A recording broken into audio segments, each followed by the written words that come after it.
নমস্কার। কথায় কথায় কথামৃত অনুষ্ঠানের 233তম পর্বে আপনাদের স্বাগত। আপনারা এই অনুষ্ঠান দেখছেন প্রাণারাম ইউটিউব চ্যানেলে, যেখানে সপ্তাহে 6 দিন সোম থেকে শনিবার সম্প্রচারিত হয় কথায় কথায় কথামৃত, আর রবিবার থাকে শ্রীরামকৃষ্ণের পার্শ্বদের পুণ্য জীবন প্রসঙ্গ। সবগুলি অনুষ্ঠানের শুরুর সময় রাত্রি 9টা। আজকে শ্রীমৎ স্বামী বিবেকানন্দের পুণ্য জন্মতিথিতে আমরা কথামৃত আলোচনায় ব্রতী হয়েছি। সম্ভবত আজকের অনুষ্ঠানের শেষের দিকে আমরা বিবেকানন্দের বা সেই সময়ের নরেন্দ্রনাথের সাক্ষাৎ পাব কথামৃতের মধ্যে। আমরা রয়েছি শ্রী শ্রী রামকৃষ্ণ কথামৃততে 15ই জুন 1884 প্রসঙ্গে। গতকাল ছিলাম, আজকেও সানন্দে থাকব। ঠাকুর শ্রীরামকৃষ্ণ দক্ষিণেশ্বর থেকে কলকাতায় ভক্ত শ্রীযুক্ত সুরেন্দ্রনাথ মিত্রের বাগানে উপস্থিত হয়ে ধর্ম প্রসঙ্গ করছিলেন, সুরেনবাবুর প্রার্থনায় তার নিমন্ত্রণে সাড়া দিয়ে। ধর্ম প্রসঙ্গ হতে হতে দুপুরবেলায় আহার বা প্রসাদ গ্রহণ হয়েছে। তারপরেও শ্রীরামকৃষ্ণ তাঁর অনাবিল স্বচ্ছন্দ ভঙ্গিতে কথা বলে যাচ্ছেন। আমরা শুনছিলাম তিনি ব্রাহ্ম সমাজের শ্রীযুক্ত প্রতাপবাবুর সঙ্গে কথা বলছিলেন। বিভিন্ন প্রসঙ্গ আসছিল, আর তার মধ্যে কর্মের প্রসঙ্গ এসেছিল, যে কর্ম আদিকাণ্ড, এইসব কথা শ্রীরামকৃষ্ণ বলছিলেন। শম্ভু মল্লিকের প্রসঙ্গ বলেছিলেন। সেই যতটা আমরা শুনেছিলাম তার পরের অংশে আজকে প্রবেশ করব শ্রী শ্রী রামকৃষ্ণ কথামৃততে, যার সূচনায় কথামৃতকার শ্রীযুক্ত মহেন্দ্রনাথ গুপ্ত বা শ্রীম বা মাস্টার মহাশয় উদ্ধৃত করছেন, তব কথামৃতং তপ্ত জীবনং কবিভিরীড়িতং কলমশাপহং শ্রবণমঙ্গলং শ্রীমদাততং ভুবি গৃণন্তি ইয়ে ভূরিদা জনাঃ। শ্রীরামকৃষ্ণ বলছেন, একজন কাঠুরে বনে কাঠ কাটতে গিয়েছিল। প্রসঙ্গটি আবারও আমরা স্মরণ করছি। তিনি বলেছিলেন একজন ভক্তের প্রশ্নের উত্তরে, সেই ভক্ত ওই সুরেনবাবুর বাগানে 15ই জুন 1884 প্রসঙ্গ হচ্ছে, সেই ভক্ত মানুষটি জিজ্ঞাসা করেছিলেন, তিনি বলেছিলেন ঠাকুর শ্রীরামকৃষ্ণকে যে বিলাতের লোকেরা কেবল কর্ম করো করে, কর্ম জীবনের উদ্দেশ্য নয়, এরকম ভাবে তিনি জিজ্ঞেস করেছিলেন ঠাকুর শ্রীরামকৃষ্ণকে। তখন আমরা গতদিন শুনেছিলাম ঠাকুর শ্রীরামকৃষ্ণ বলেছিলেন জীবনের উদ্দেশ্য ঈশ্বর লাভ। কর্ম তো আদিকাণ্ড, জীবনের উদ্দেশ্য হতে পারে না। তবে নিষ্কাম কর্ম একটি উপায়, উদ্দেশ্য নয়। এই যে কর্ম জীবনের উদ্দেশ্য হতে পারে না, অনেক দূর এগিয়ে যেতে হবে। এই প্রসঙ্গে তিনি শম্ভু মল্লিকের কথা বলেছিলেন, যিনি হাসপাতাল, ডিসপেন্সারি ইত্যাদির কথা বলেছিলেন। সেটি বলে শ্রীরামকৃষ্ণ আবারও এটি দেখালেন যে কর্ম জীবনের উদ্দেশ্য নয়, উদ্দেশ্য হচ্ছে ঈশ্বর লাভ। সেই প্রসঙ্গেই আজকের এই গল্পটিতে আমরা আসছি। বহু পরিচিত গল্প, কিন্তু যতবার শোনা যায় শুধু যে মনে হয় যে আরো শোনা দরকার তাই নয়, মনে হয় যেন আরো সব কত তাৎপর্য এই গল্পের মধ্যে রয়ে গেছে। তো ঠাকুর শ্রীরামকৃষ্ণ বলছেন, একজন কাঠুরে বনে কাঠ কাটতে গিয়েছিল। হঠাৎ এক ব্রহ্মচারীর সঙ্গে দেখা হলো। ব্রহ্মচারী বললেন, ওহে এগিয়ে পড়ো। কাঠুরে বাড়িতে ফিরে এসে ভাবতে লাগলো, ব্রহ্মচারী এগিয়ে যেতে বললেন কেন? এই ব্রহ্মচারী চরিত্রটি শ্রীরামকৃষ্ণের খুব পছন্দ। আমরা একাধিকবার পাচ্ছি যে তিনি ব্রহ্মচারীর কথা বলছেন, সাপের সঙ্গে আছে যে ব্রহ্মচারী হনহন করে হেঁটে যাচ্ছে। তো একজন কম বয়সী ত্যাগী মানুষ, শক্তিপূর্ণ, উদ্দেশ্য রয়েছে, জীবনের ব্রত রয়েছে, এইরকম একটা আইকন হিসেবে যেন তিনি ব্রহ্মচারীকে দিয়েছেন। সাধুর কথাও কতবার বলেছেন, আর সাধুও তো বস্তুত ব্রহ্মচারী, কিন্তু ওই ব্রহ্মচারী চরিত্র ঘুরে ফিরে আসছে। আর এখানে দেখছি যে কাঠুরে, সেখানে এক ব্রহ্মচারীর সঙ্গে দেখা হলো। ব্রহ্মচারী বললেন, ওহে এগিয়ে পড়ো। তার মানে বোঝাই যাচ্ছে ভঙ্গি যে ওই ব্রহ্মচারীজি ওহে এগিয়ে পড়ো বলতে বলতে হনহন করে বেরিয়ে গেছেন, আর বেশিক্ষণ থাকেননি, মনে হচ্ছে সেই রকমই। কাঠুরে বাড়িতে ফিরে এসে ভাবতে লাগলো, ব্রহ্মচারী এগিয়ে যেতে বললেন কেন? এই রকমের কিছুদিন যায়। কি সুন্দর গল্প বলার ভঙ্গি। এই রকমে কিছুদিন যায়। একদিন সে বসে আছে, এমন সময় এই ব্রহ্মচারীর কথাগুলি মনে পড়ল। তখন সে মনে মনে বললে, আজ আমি আরও এগিয়ে যাব। বনে গিয়ে আরও এগিয়ে দেখে যে অসংখ্য চন্দনের গাছ। তখন আনন্দে গাড়ি গাড়ি চন্দনের কাঠ নিয়ে এলো, আর বাজারে বেচে খুব বড় মানুষ হয়ে গেল। এই রকমই কিছুদিন যায়। আরেকদিন মনে পড়ল ব্রহ্মচারী বলেছেন এগিয়ে পড়ো। তখন আবার বনে গিয়ে এগিয়ে দেখে নদীর ধারে রূপোর খনি। কি সুন্দর! আগে চন্দনের গাছ দেখেছে, চন্দনের বন, তারপরে আরো এগিয়ে গিয়ে দেখছে নদী, নদীর ধারে রূপোর খনি। এই কথা স্বপ্ন। তখন আবার বনে গিয়ে এগিয়ে দেখে নদীর ধারে রূপোর খনি। এই কথা সে স্বপ্নেও ভাবে নাই। তখন খনি থেকে কেবল রূপো নিয়ে গিয়ে বিক্রি করতে লাগলো। এত টাকা হলো যে আন্ডিল হয়ে গেল। আবার কিছুদিন যায়। একদিন বসে ভাবছে, ব্রহ্মচারী তো আমাকে রূপোর খনি পর্যন্ত যেতে বলেন নাই, তিনি যে এগিয়ে যেতে বলেছেন। এবার নদীর পাড়ে গিয়ে দেখে সোনার খনি, নদীর পাড়ে মানে নদী অতিক্রম করে। তখন সে ভাবলে, ওহো, তাই ব্রহ্মচারী বলেছিলেন এগিয়ে পড়ো। আবার কিছুদিন পরে এগিয়ে দেখে হীরে মানিক রাশিকৃত পড়ে আছে। তখন তার কুবেরের মতো ঐশ্বর্য হলো। এই গল্প বলে শ্রীরামকৃষ্ণ বলছেন, তাই বলছি যে যা কিছু করো না কেন, এগিয়ে গেলে আরো ভালো জিনিস পাবে। একটু জপ করে উদ্দীপন হয়েছে বলে মনে করো না যা হবার তা হয়ে গেছে। কর্ম কিন্তু জীবনের উদ্দেশ্য নয়। আরো এগোও, কর্ম নিষ্কাম করতে পারবে। তবে নিষ্কাম কর্ম বড় কঠিন। তাই ভক্তি করে ব্যাকুল হয়ে তাকে প্রার্থনা করো, হে ঈশ্বর, তোমার পাদপদ্মে ভক্তি দাও, আর কর্ম কমিয়ে দাও, আর যেটুকু রাখবে সেটুকু কর্ম যেন নিষ্কাম হয়ে করতে পারি। এই কথাগুলি মাস্টারমশাই স্থূলাক্ষরে দিয়েছেন। ভক্তি করে ব্যাকুল হয়ে তাকে প্রার্থনা করো, হে ঈশ্বর, তোমার পাদপদ্মে ভক্তি দাও, আর কর্ম কমিয়ে দাও, আর যেটুকু রাখবে সেটুকু কর্ম যেন নিষ্কাম হয়ে করতে পারি। আরও এগিয়ে গেলে ঈশ্বরকে লাভ হবে, তাকে দর্শন হবে, ক্রমে তার সঙ্গে আলাপ কথাবার্তা হবে। এই কথা বলছেন শ্রীরামকৃষ্ণ। এবং এখানে আমরা দেখছিলাম, ওই যে বলছিলাম গল্পের ভঙ্গিতে আনছেন কি সুন্দর করে। তাতে বললেন যে ওই ব্রহ্মচারীজি এরকম এগিয়ে যেতে বলেছেন, তখন কি হয়েছে যে অসংখ্য চন্দনের গাছ, তখন আনন্দে গাড়ি গাড়ি চন্দনের কাঠ নিয়ে এলো আর বাজারে বেচে খুব বড় মানুষ হয়ে গেল। তার মানে কথাগুলো ওই ব্রহ্মচারীজি যা বলেছেন যে এগিয়ে পড়ো, ওই কথাগুলো কানে বাজছে। তো এই কানে বাজছে এবং মাঝে মাঝেই তাকে ওইরকম ভাবে উদ্বোধিত করছে, তার মধ্যে একটা অন্য রকমের প্রেরণা জাগাচ্ছে যে আচ্ছা এরকম এরকম ব্যাপার উনি তো বলেছিলেন। তারপরে গিয়ে দেখছি যে কিছুদিন যায়, আর একদিন মনে পড়লো ব্রহ্মচারী বলেছেন এগিয়ে পড়ো। তখন আবার বনে গিয়ে এগিয়ে দেখে নদীর ধারে রূপোর খনি। এই যেটি হচ্ছে, এই ব্রহ্মচারী বলেছেন এগিয়ে পড়ো। আমাদের সংস্কৃত সাহিত্যে শাস্ত্রে আছে চরৈবেতি, এগিয়ে চলো। তো সেই চরৈবেতি জীবনে এগিয়ে চলার মন্ত্র, সেটিকে শ্রীরামকৃষ্ণ নিয়ে আসছেন কি অপূর্বভাবে। বাংলায় বলছেন ওহে এগিয়ে পড়ো। এটি মন্ত্র, মন্ত্রের মতো নয়, মন্ত্রের থেকেও যেন বেশি শক্তিশালী, মন্ত্রের মতো কাজ করছে যে এগিয়ে পড়ো। আর কেউ যখন মন্ত্র লাভ করছেন তখন সঙ্গে সঙ্গেই যে ফল হয়ে যাবে তা নাও হতে পারে, খুব উপযুক্ত আধার হলে হয়, আর তা না হলে যত চর্চা করবে তত ফল হবে। সেই ইঙ্গিত এটির মধ্যে রয়েছে যে ওই চন্দনের গাছ টাছ বেচে এসে অনেক বড়লোক হয়ে গেছে, তারপর আবার মনে পড়েছে যে এগিয়ে পড়ো বলেছেন। এই এগিয়ে পড়ো তাকে একটা অদ্ভুত রকমের আহ্বান জানাচ্ছে, প্রেরণা দিচ্ছে, লক্ষ্যের দিকে অগ্রসর করিয়ে দিচ্ছে। এই সব ইঙ্গিত থেকে যাচ্ছে শ্রীরামকৃষ্ণের কাহিনীতে। আর মূল প্রসঙ্গ কোথায় যাচ্ছে সেটা হচ্ছে ঈশ্বরের দিকে এগিয়ে যাওয়া।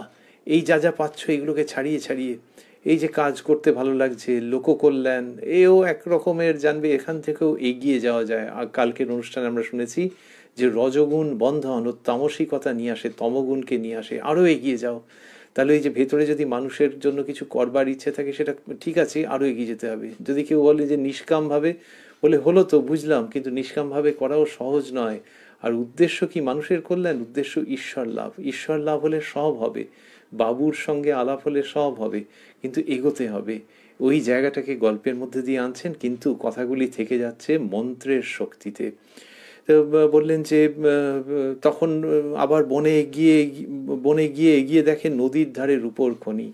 আচ্ছা, রূপোর খনি বললেই তো হতো, কিন্তু গল্প বলার ভঙ্গি এত সুন্দর যে নদী, তার মানে গহন অরণ্যের মধ্যে কেউ যদি গিয়ে দেখে আবার নদী, তাহলে তো তার দারুণ লাগবে।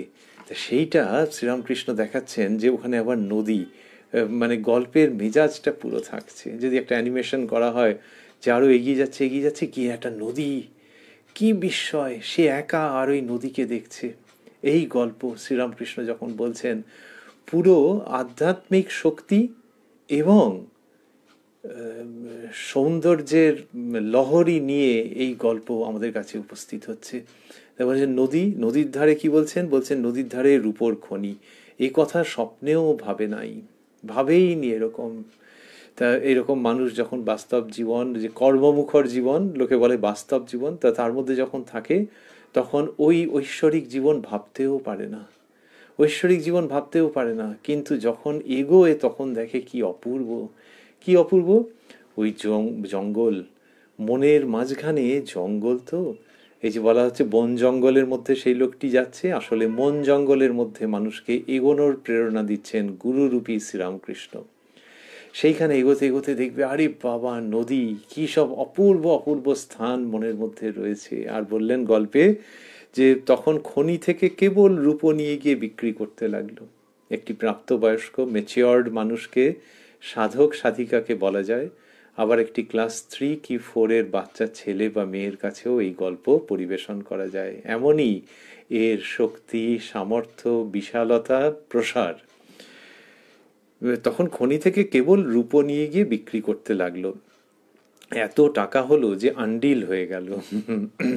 আবার কিছুদিন যায়, একদিন বসে ভাবছে ব্রহ্মচারী তো আমাকে রূপোর খনি পর্যন্ত যেতে বলেন নাই, ওই এগিয়ে পড়ো মহামন্ত্রের কাজ করছে।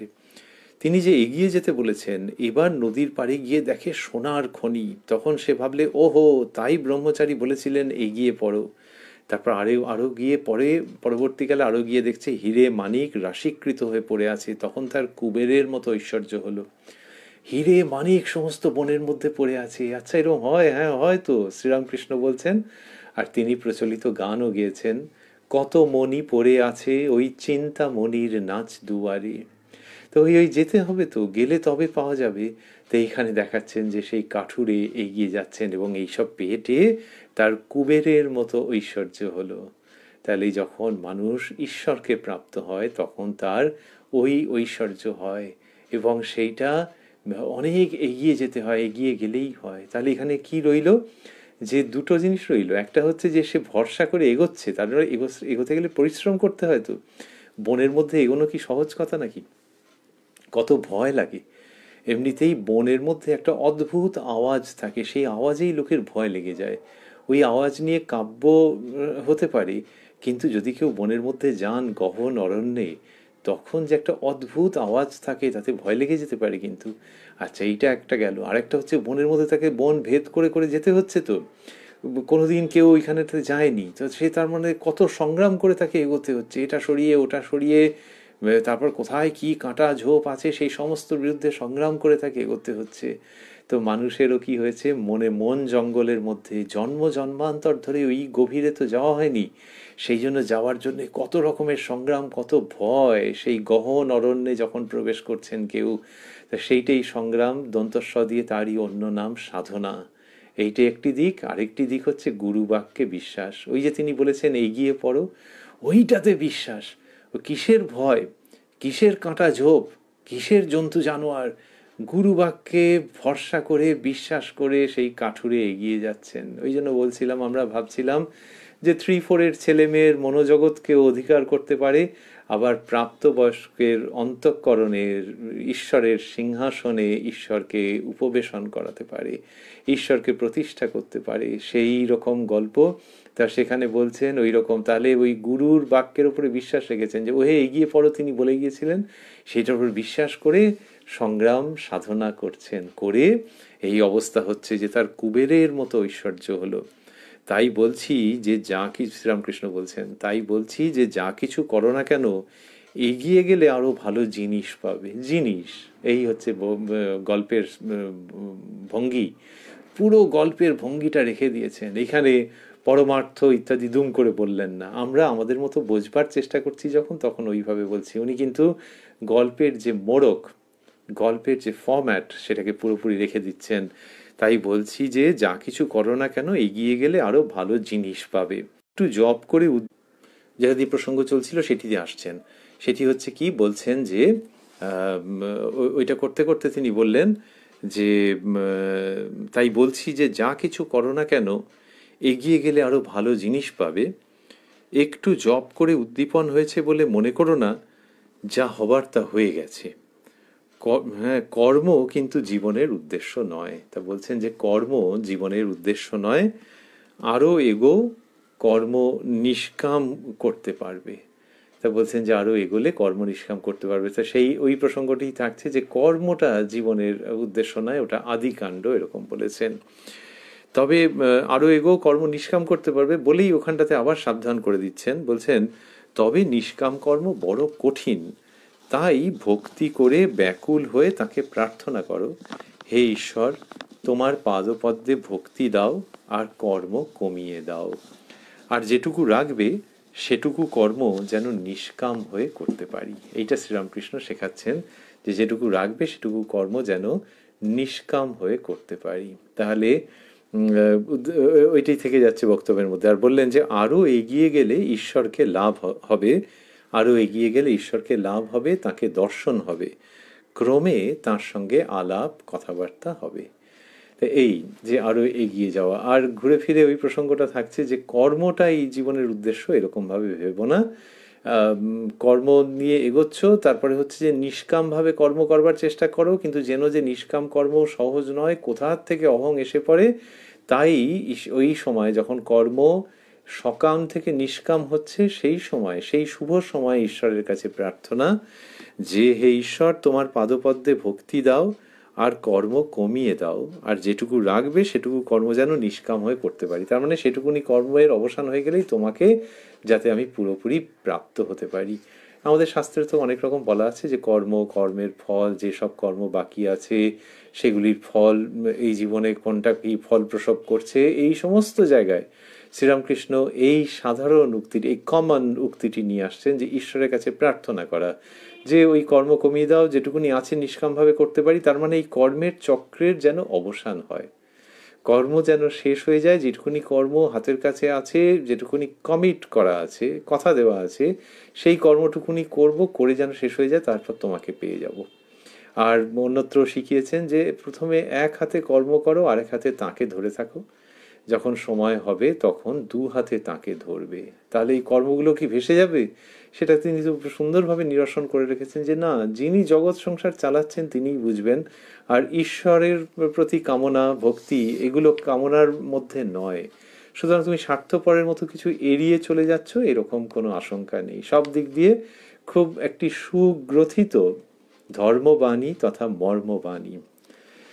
এইবারে শ্রীরামকৃষ্ণের সঙ্গে যে কথোপকথন হচ্ছে সেটি আরেকটি দিকে যাচ্ছে, আমরা সেটি শুনব।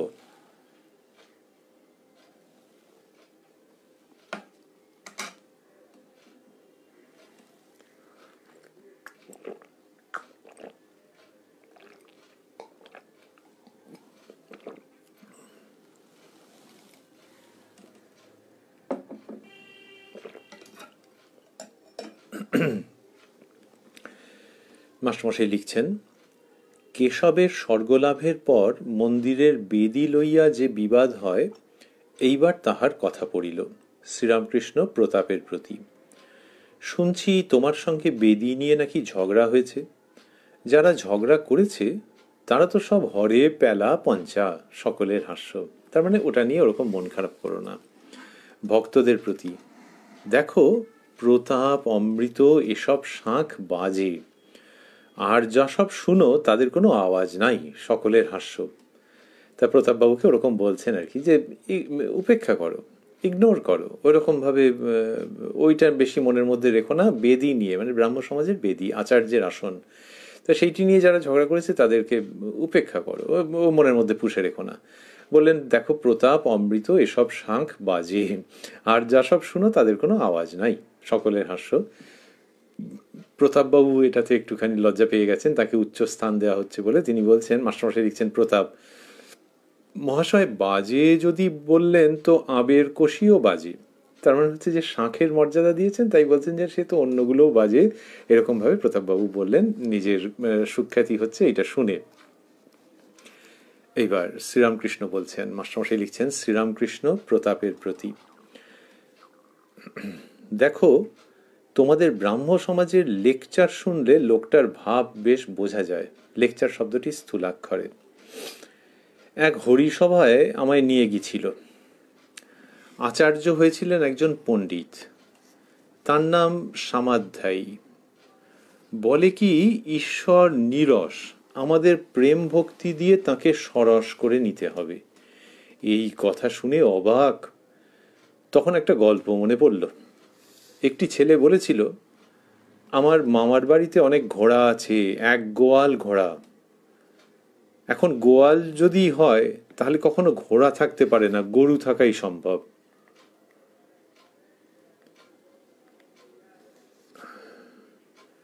এরূপ অসম্বদ্ধ কথা শুনলে লোকে কি ভাবে? এই ভাবে যে ঘোড়া টোড়া কিছুই নাই, সকলের হাস্য। তো এইরকম ঘটনা ঘটছে। শ্রীরামকৃষ্ণ ওইটি বলছেন যে এই অবস্থা হয়ে আছে। তা বললেন যে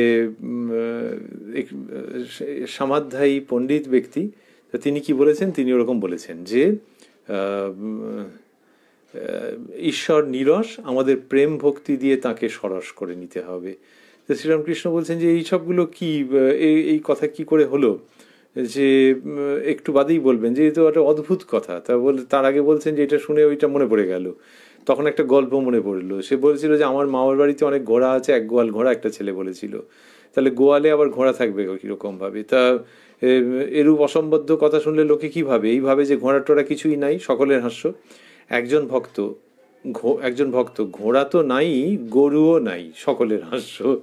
তো এই শ্রীরামকৃষ্ণ বলেছেন, এবং একজন ভক্ত তার সঙ্গে সঙ্গে ঠিক উপযুক্ত একটা সংযোজন করে দিয়েছেন, বলছে ঘোড়া তো নাই, গরুও নাই, তারপরে সব আজগুবি কথা বলছে। তো ওই যে ঈশ্বরকে সম্বন্ধে বলা হলো, একজন বলেছেন যে ঈশ্বর নিরস, আমাদের প্রেম ভক্তি দিয়ে তাকে সরস করে নিতে হবে, এইটাতে শ্রীরামকৃষ্ণ অবাক হয়ে গেছেন একেবারে, খুবই চমকে গেছেন যে বলছে কি। এইবার সেটার কারণটা তিনি বলছেন, মাস্টারমশাই লিখছেন, শ্রীরামকৃষ্ণ দেখো দেখিন, যিনি রসস্বরূপ তাঁকে কিনা বলছে নিরস। রসস্বরূপ শব্দটি স্থূলাক্ষরে। দেখো দেখিন, যিনি রসস্বরূপ তাঁকে কিনা বলছে নিরস। এতে এই বোঝা যায় যে ঈশ্বর যে কি জিনিস কখনো অনুভব করে নাই। তো ওই লেকচার দেওয়া, শুষ্ক লেকচার কেউ দিচ্ছেন, সেইখানে শ্রীরামকৃষ্ণ এই কথাটি বলছেন যে এগুলোর কোনো মানে গভীরতা কিছু নেই, উল্টো পাল্টা হয়ে যাচ্ছে।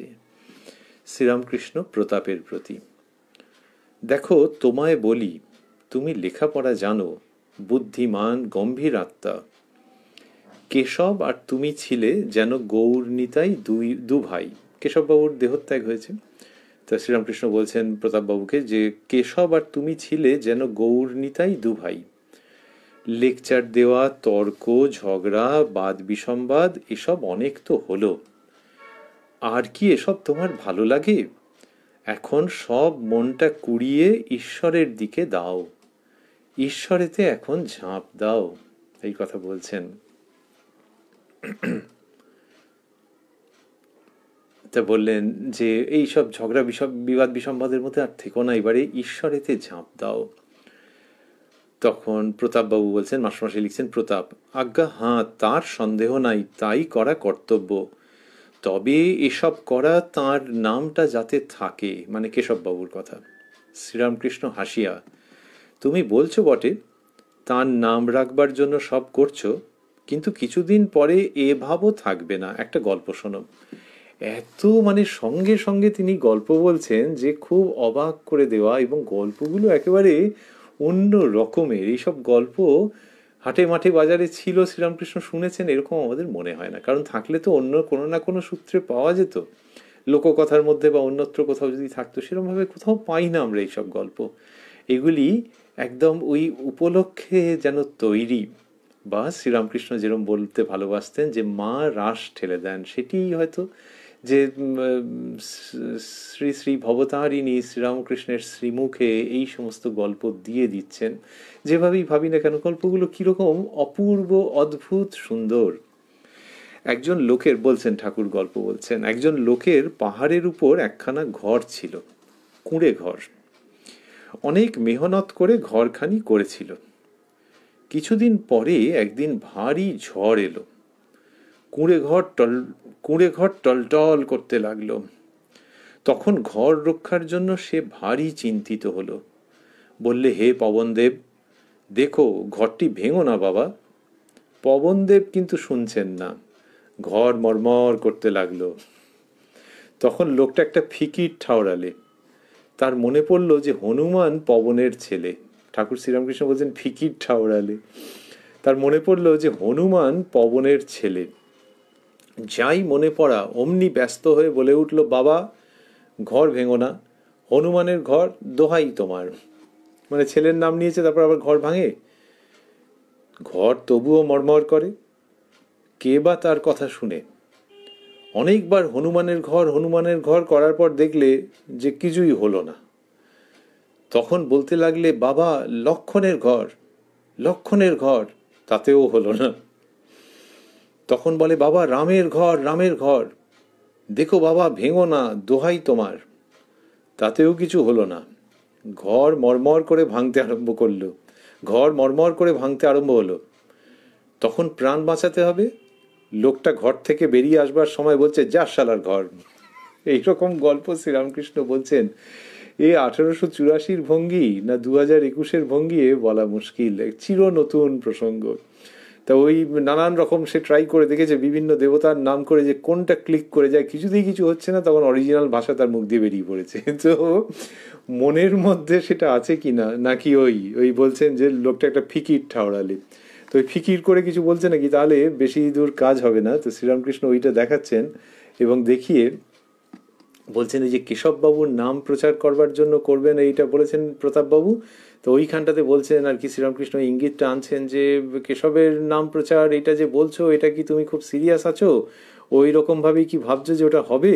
তা সেইটে ভেবে শ্রীরামকৃষ্ণ সেই প্রসঙ্গে শ্রীরামকৃষ্ণ এই গল্পটি বলছেন এবং বলছেন যে পবনদেবের নাম করেছে, তারপরে হনুমান, রাম, লক্ষণ, এসব নানান রকমের বলেছে। বলে যখন দেখছে যে কিছুই হচ্ছে না, তখন ঘর থেকে বেরিয়ে এসেছে। আর বেরিয়ে এসে এই কথাটা বলেছে যে যা শালার ঘর, এরকম ভাবে বলেছে। যে শ্রীরামকৃষ্ণ এই গল্প বললেন। তো বলে কি হলো, তিনি বলছেন যে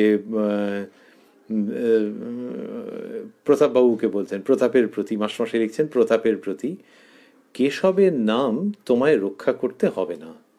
যা কিছু হয়েছে জানবে ঈশ্বরের ইচ্ছায়। তাঁর ইচ্ছাতে হলো, আবার তাঁর ইচ্ছাতে যাচ্ছে। তুমি কি করবে? তোমার এখন কর্তব্য যে ঈশ্বরেতে সব মন দাও, তাঁর প্রেমের সাগরে ঝাঁপ দাও। তা বললেন যে তোমার এখন কর্তব্য ঈশ্বরেতে সমস্ত মন দেওয়া এবং তাঁর প্রেমের সাগরে ঝাঁপ দেওয়া। তা বলছেন তোমার এখন কর্তব্য যে ঈশ্বরেতে সব মন দাও, তাঁর প্রেমের সাগরে ঝাঁপ দাও। কি সুন্দর করে ঠাকুর শ্রীরামকৃষ্ণ এই কথাগুলি বলছেন, যে ওই যে এর নাম রক্ষা করতে হবে সেই জন্য আমি করছি বলে, ওগুলো মনের কথা নয়। এবং যখন বিপর্যয়ের মুখে পড়বে, ঝড় ঝঞ্ঝা সমস্ত আসবে জীবনে, তখন দেখবে ওগুলো কোথায় ভেসে গেছে। সুতরাং নিজেকে প্রতারিত করো না যে ওই কেশবের নাম রক্ষা করার জন্য, কেশববাবুর জন্য তুমি এসব করছো বলে ভাবছো। আসলে ব্যক্তিগত নানান উদ্দেশ্য এর মধ্যে জড়িত হয়ে যাচ্ছে, সেই জন্য ওটা করতে যেও না। এখন বললেন যে তাঁর ইচ্ছাতে হলো, আবার তাঁর ইচ্ছাতে যাচ্ছে। তুমি কি করবে? এখন তোমার কর্তব্য যে ঈশ্বরেতে সব মন দাও, তাঁর প্রেমের সাগরে ঝাঁপ দাও। এই যে শ্রীরামকৃষ্ণ বলছেন, শুধু এখানেই তিনি সীমাবদ্ধ রাখছেন না, তিনি আবার এরপর গানও গাইবেন, আমরা সেটি শুনবো। শ্রীরামকৃষ্ণ কি অপূর্বভাবে গান গাইবেন মাস্টারমশাই সেটির কথা লিখছেন।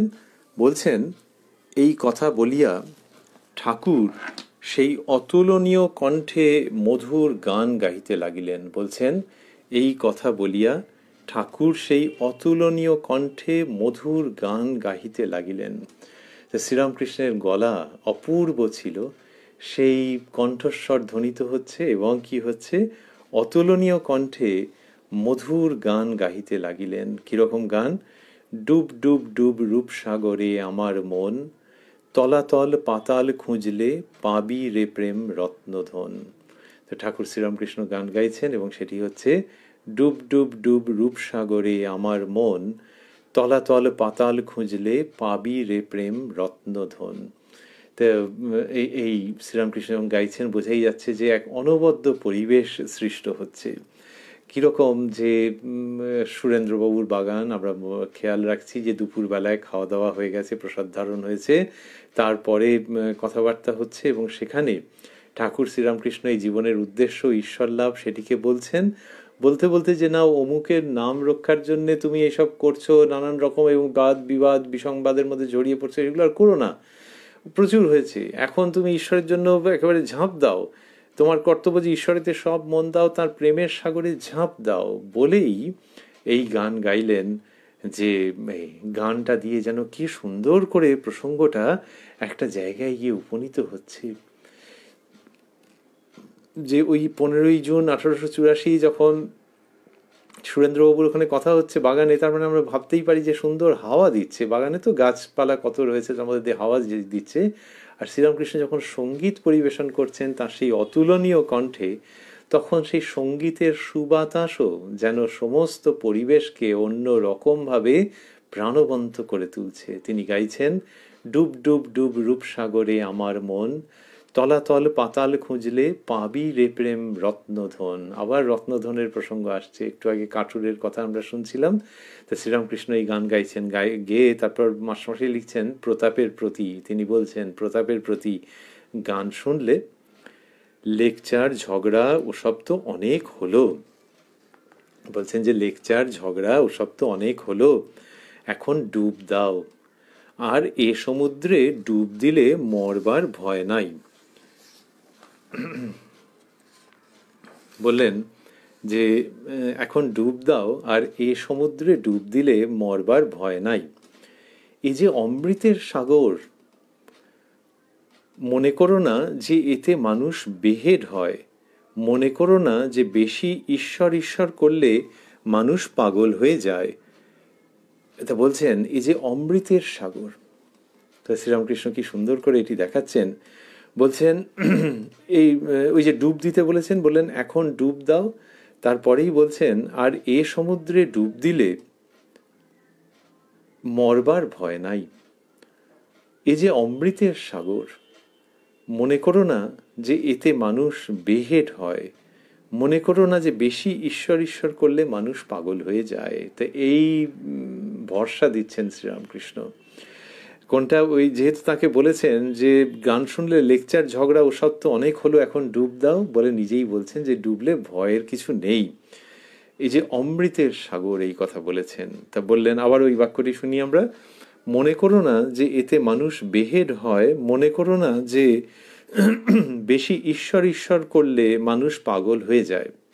আমি নরেন্দ্রকে বলেছিলাম, প্রতাপ মহাশয় নরেন্দ্রকে আজকের শুভ দিনে কথামৃতের মধ্যে খুব স্বাভাবিকভাবে নরেন্দ্রনাথের এই আবির্ভাব এবং সেই সুযোগে আমরাও তাঁর প্রতি সাষ্টাঙ্গ প্রণিপাত করি, শ্রীরামকৃষ্ণের প্রতি, মা শারদার প্রতি, আর এই দিনের প্রসঙ্গে যে বিবেকানন্দ তথা সেদিনের নরেন্দ্রনাথ, তাঁর প্রতি আমাদের আজীবনের ভুলুণ্ঠিত সাষ্টাঙ্গ প্রণাম। আমি নরেন্দ্রকে বলেছিলাম, প্রতাপবাবু বলছেন মহাশয় নরেন্দ্রকে তিনি জানেন না। শ্রীরামকৃষ্ণ, ও আছে একটি ছোকরা, তার খুব ভালোবাসার পাত্র তো, তা বললেন ও আছে একটি ছোকরা। আমি নরেন্দ্রকে বলেছিলুম, দেখ ঈশ্বর রসের সাগর, তোর ইচ্ছা হয় না কি যে এই রসের সাগরে ডুব দিই? তাহলে শ্রীরামকৃষ্ণ নরেন্দ্রনাথকে যে শিক্ষা দিয়েছেন তারই অন্যতম আমরা এখানে পাচ্ছি।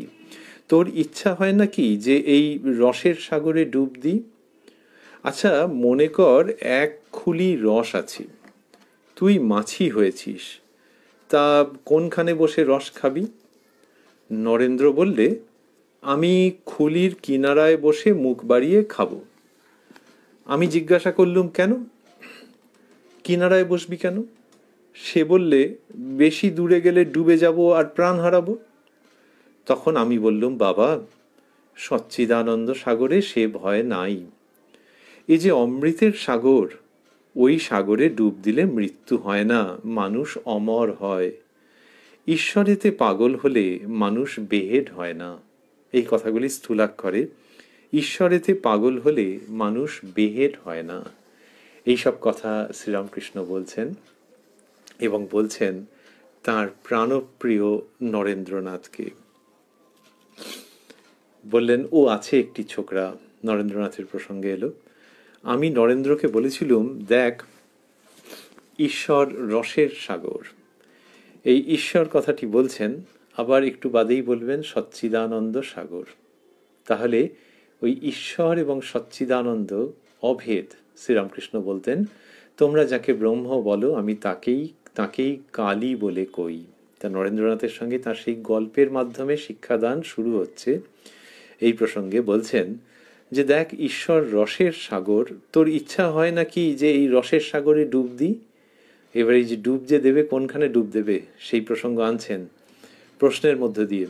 আচ্ছা, মনে কর এক খুলি রস আছে, তার মানে এক ভাঁড়। তুই মাছি হয়েছিস, তা কোনখানে বসে রস খাবি? শীতকাল, রস, খেজুরের রস, এইসব ভাবতেও ভাল লাগে। তা কোনখানে বসে রস খাবি? নরেন্দ্রনাথের স্বাভাবিক উত্তর।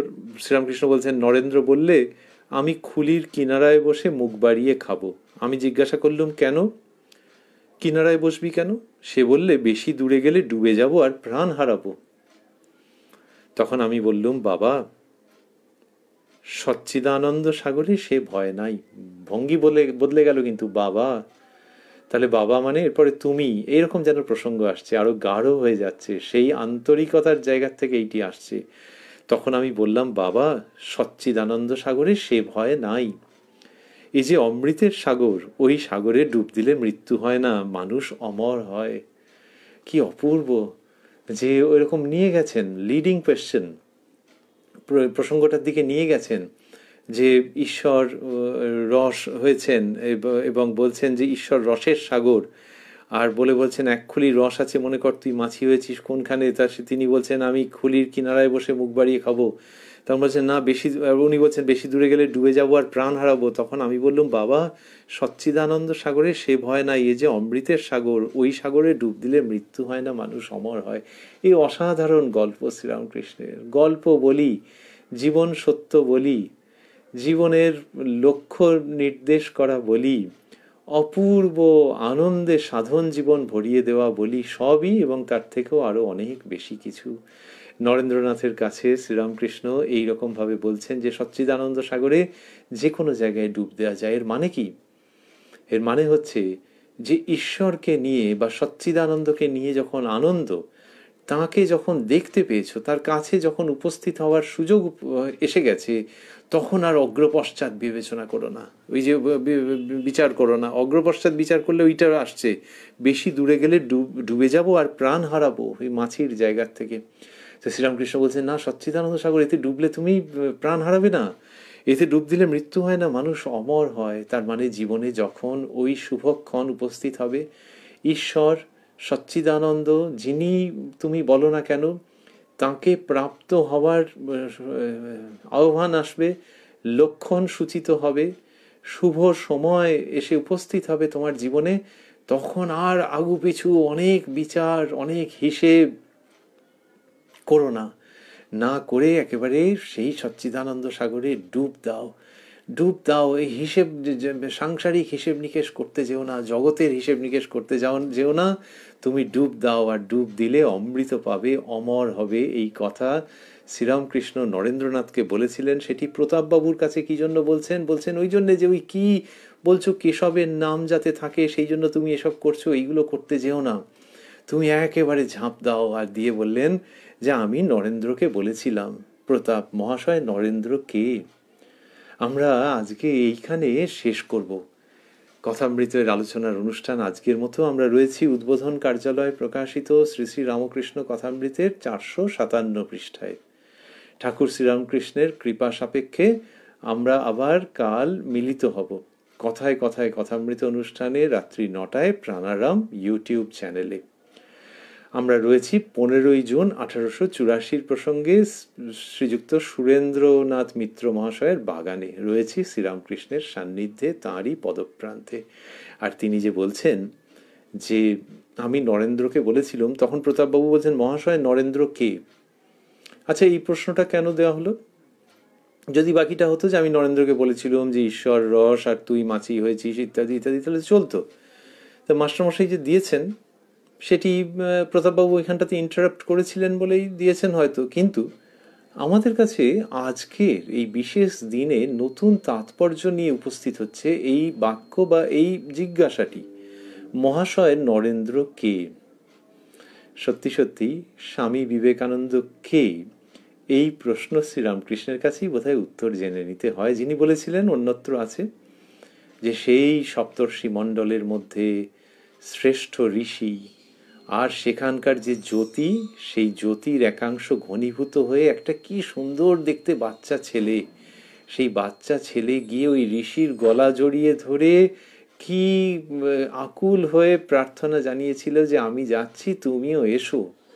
ওই শিশুই শ্রীরামকৃষ্ণ, আর ওই অখণ্ড মণ্ডলের শ্রেষ্ঠ ঋষি হচ্ছেন নরেন্দ্রনাথ। এ ঠাকুর শ্রীরামকৃষ্ণের শ্রীমুখে জানতে হচ্ছে। তাই মহাশয় নরেন্দ্র কে এ শুধু প্রতাপবাবুর প্রশ্ন নয়, আমাদেরও শ্রীরামকৃষ্ণের কাছে। গানে আছে বলো গো ঠাকুর বলো না আমারে, আনিলে এ কারে সাথে তোমার। বলো গো ঠাকুর বলো না আমায়, আনিলে এ কারে সাথে তোমার। তো এই যে তোমার সঙ্গে কাকে এনেছো এ তুমি বলে দাও, নাহলে আমরা বুঝবো কি করে। তাই মহাশয় নরেন্দ্র কে, এই প্রশ্ন আজকে আমাদের ভালো লাগছে ভাবতে, যে ঠাকুর শ্রীরামকৃষ্ণের কাছ থেকে নরেন্দ্রনাথের স্বরূপের কতক কতক আভাস আমরা পাচ্ছি। নরেন্দ্রনাথের গুণাবলীর কথা ঠাকুর শ্রীরামকৃষ্ণ কতভাবে ব্যক্ত করেছেন, নরেন্দ্রনাথের সম্ভাবনার কথা তিনি চিহ্নিত করে দিয়ে গেছেন। সেই নরেন্দ্রনাথের, সেই বিবেকানন্দের আজকে পুণ্য জন্মতিথি। সেইখানে স্বামীজিকে স্মরণ করি, শ্রী শ্রী মাকে স্মরণ করি এবং শ্রীরামকৃষ্ণকে স্মরণ করি, যিনি খুলির মধ্যে রস। আর বললেন যে এ হচ্ছে সচ্চিদানন্দ সমুদ্র বাবা, যেখানে ডুব দেবে কোনো মরবে না, ওতে অমর হয় মানুষ। এই সাগরে ডুব দিলে মৃত্যু হয় না, মানুষ অমর হয়, যেখানে ইচ্ছে ডুব দেওয়া যায়। এই যে শ্রীরামকৃষ্ণ বলছেন তিনি নিজে ওই সচ্চিদানন্দ সমুদ্র। তাকে যে কোনো জায়গায় ভাবলেই খুব কল্যাণ আছে। এমন নয় যে একবারে জীবনটা ধরে ধরে প্রথম থেকে শেষ পর্যন্ত একটা ইতিহাসের মতো করে পড়ে যেতে হবে, সেই রকম নয়। যিনি যে জায়গাটিকে দর্শন করবেন, যে জায়গাটিকে ভাববেন, সেইখানেই তার পরমানন্দ হবে। পূর্ণ জীবন জানতে পারলে তো খুব চমৎকার। কিন্তু ধরা যাক কেউ কাশীপুরে শ্রীরামকৃষ্ণের একটি দিনের কয়েক মিনিটের কথা শুনেছেন, তাতেই জীবন বদলে যেতে পারে, জীবন মৃত্যুর চক্র থেমে যেতে পারে, অমরত্বের আস্বাদন এসে যেতে পারে চিরকালের মতো। এই সচ্চিদানন্দ সমুদ্রে যে কোনো জায়গায় ডুব দেওয়া যায়।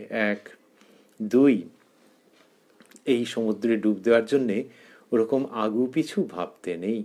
ওই আগু পিছু ভাবাটা এখানে দরকারও নেই, ফলপ্রসূও নয় যে অত ভেবে কি হবে। এখানে তো অভয়, চির অভয়ের জায়গা।